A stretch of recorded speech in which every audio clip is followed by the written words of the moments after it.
akan bahas mengenai maling pada saat tarawih di bulan Ramadan 2024.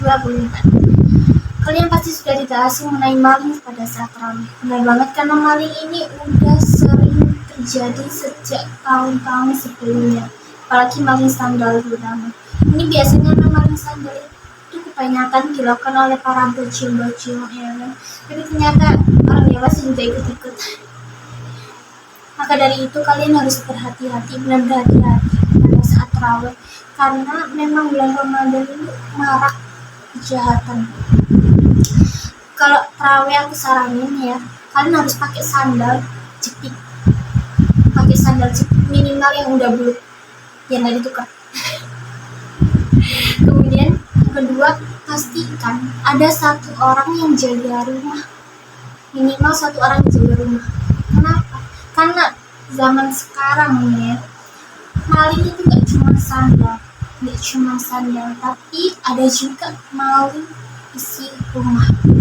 Maka dari itu, kalau emang benar-benar nggak ada yang bisa jaganya, ya minimal kunci pintu, jendela juga dikunci. Di situ barang-barang yang berharga, entah itu HP, ATM, dompet, sembunyiin di tempat yang tidak ada seorang pun bisa tahu. Pastikan, karena emang lagi maramnya kejadian seperti maling pada saat tarawih ini, apalagi di tahun 2024. Saya ambil salah satu dari sekian banyak kejadian ya. Kejadian ini sekitar tanggal 12 Maret tepatnya 2024 pasti, ya kan. Kemudian di daerah Magelang. Ceritanya ini si korban yang pemilik rumah sedang sholat tarawih. Nah, tetangga yang lain juga ikut tarawih dong otomatis. Jadi otomatis itu satu desa, karena semuanya kebanyakan berkumpul di masjid. Nah, di saat seperti inilah orang-orang yang Syia ini mengambil kesempatan untuk mengambil harta orang lain. Kemudian si pemilik rumah ini pas kembali dari tarawih, dia melihat isi rumah itu udah kacau berantakan, kayak ngalah-ngalahin kapal pecah. Habis itu pas dia nyari barang-barang berharganya itu udah nggak ada. Bener banget, pas dilihat di CCTV, yang lihat kalau pelaku ini dia masuk ke rumah dengan mencongkel jendela, padahal jendela dikunci loh, masih kemasukan aja kan. Makanya itu disarankan tetap ada satu orang jaga. Nah, lanjut lagi. Kemudian pas si pelaku ini udah masuk ke dalam rumah, dia mulai langsung mencari HP. Kenapa? Ini pintar banget sih, karena modern banget nih. Kenapa? Karena pada saat itu si pelaku ini mengucap uang rekening milik si korban. Dia mulai ngotak itu HP. Nah, kebetulan kelihatannya HP-nya nggak dikunci, ya kan, makanya bisa dibobol. Habis itu pas udah ngotak-ngatik HP-nya, dia masuk ke aplikasi Dana. Dia mentransfer semua uang milik si korban yang ada di rekening ini ke rekening dia. Kemudian setelah udah diambil tuh HP, dia bawa, dia jual. Di situ yang kedua dompet seisi-isinya, se-ATM-nya, kartu ATM. Kemudian yang ketiga uang tunai. Uang tunai yang disimpan. Kemudian yang disimpan untuk sedekah padahal. Pas pemilik melaporkan kejadian itu kepada pihak berwajib, dia mengatakan kalau total hilangnya uang yang di rekening sama di dompet itu sekitaran 4,6 juta. Itu belum kehitung HP-nya. Nggak bisa dibayangkan sih. Kan pasti bertanya-tanya ya kan, kenapa kok bisa pada saat bulan Ramadan, saat bulan-bulan suci itu masih banget ada orang yang melakukan kejahatan. juga sempat bingung, tapi setelah mencari tahu ternyata memang bisa kejadiannya karena seperti ini.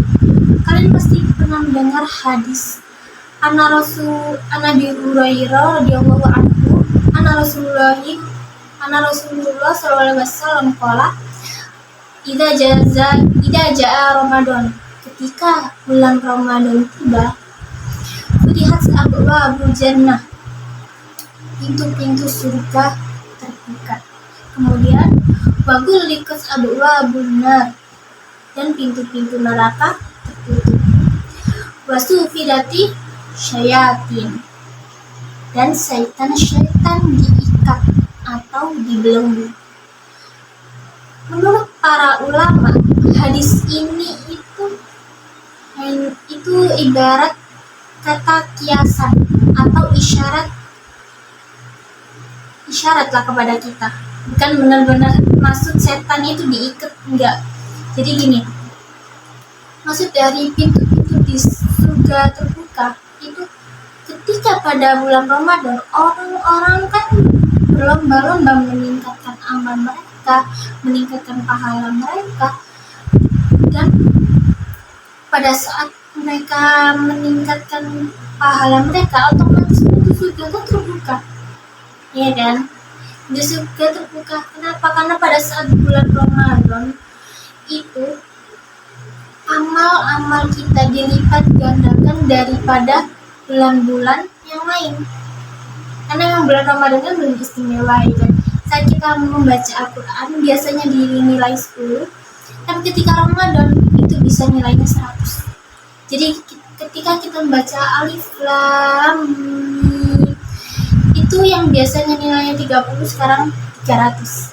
Itulah kenapa pintu-pintu di surga terbuka, karena banyak orang yang berlomba-lomba meningkatkan pahala mereka. Kemudian pintu neraka tertutup. Kenapa pintu neraka tertutup? Karena pada saat orang-orang yang sebelum-sebelumnya telah melakukan maksiat, berdosa, dia pada saat bulan Ramadan kebanyakan bertobat. Nah, maka dari itu istilah ini disebut pintu-pintu neraka tertutup. Kemudian ketika seseorang udah menjalankan ibadah dengan benar, udah benar-benar bertobat, maka setan itu sulit untuk mengganggu dia. Ketika setan mulai mengajak dia, jangan sholat, dia dengan iman yang kuat, aku akan sholat.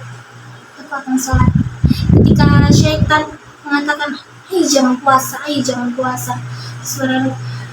kemudian dia mengatakan, aku akan puasa. Itulah maksud dari syaitan yang diikat. Kalian yang mengikat syaitan yang ada di dalam diri kalian sendiri dengan amal-amal yang baik dan ibadah yang tepat waktu. Benar banget. Kemudian cuma kalau kalian tetap gak puasa, melakukan hal-hal kejahatan seperti tadi, itu udah otomatis kalian gak bisa ngikat setan yang ada di dalam diri kalian. Itulah kenapa masih ada orang yang melakukan kejahatan, karena mereka gak bisa ngikat setan dan hawa nafsu yang ada dalam diri mereka. Allahu a'lam. Sekian dari saya. Mohon maaf jika ada salah-salah kata. Wassalamualaikum warahmatullahi wabarakatuh.